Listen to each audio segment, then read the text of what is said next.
Right now, our job is to fathom the historic context of the present crisis. If we could only understand the origins, would that help us to see outcomes and choices? We start right here at the Gaza fence, but 67 years ago. It's dawn in the new Israeli settlement of Nahal Oz. Roi Rotberg, the kibbutz guard, is patrolling the fields on horseback. He is just 2.5 miles from the centre of Gaza City, close enough to see Palestinian villagers hanging up their washing. But Roi does not see the Palestinian militants who lie in ambush just beyond the cultivated land. They have come from Gaza City, where days ago Israeli shells killed 58 civilians, a reprisal raid commanded by Israeli Chief of Staff Moshe Dayan, in revenge for 4 Israeli soldiers killed earlier at the Gaza border. Now, Roi Rotberg is ambushed, murdered and mutilated.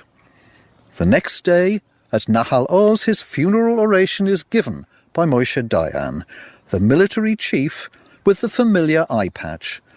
He is remarkably clear-sighted about the motive for murder. Yesterday morning, Roi was murdered. The quiet of a spring morning blinded him, and he failed to see those who lurked in wait for him behind the furrow. Let us not today hurl accusations at the killers. Why should we complain at their fierce hatred of us?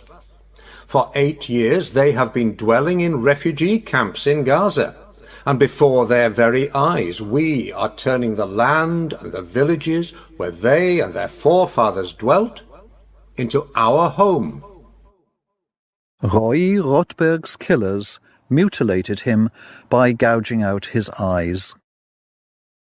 It is not from the Arabs in Gaza, but among ourselves that we should seek Roi's blood. How could we have failed to look our fate in the eye, to see the destiny of our generation in all its brutality?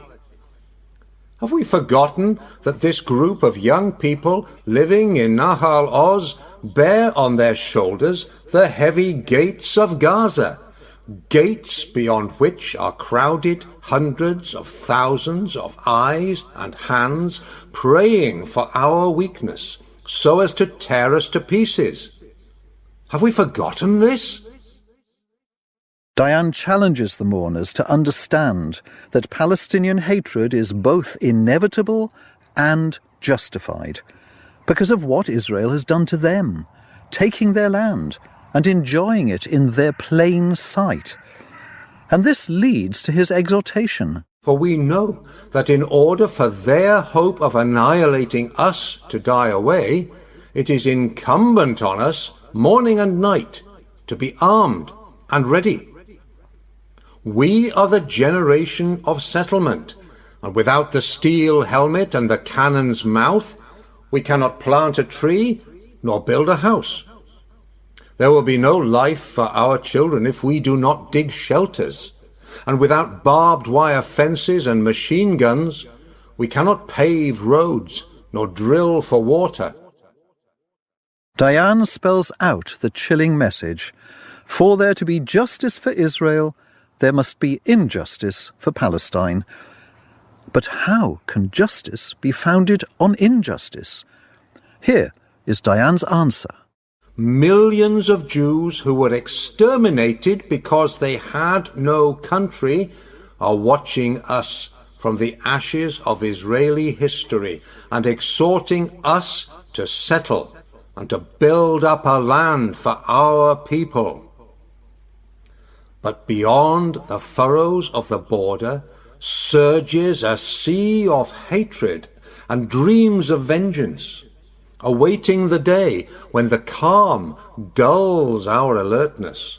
The military, political and legal suppression of a defeated native people, unacceptable in Western liberal democracies and illegal in international law, is not just excused, but authorized for the inheritors of the Holocaust.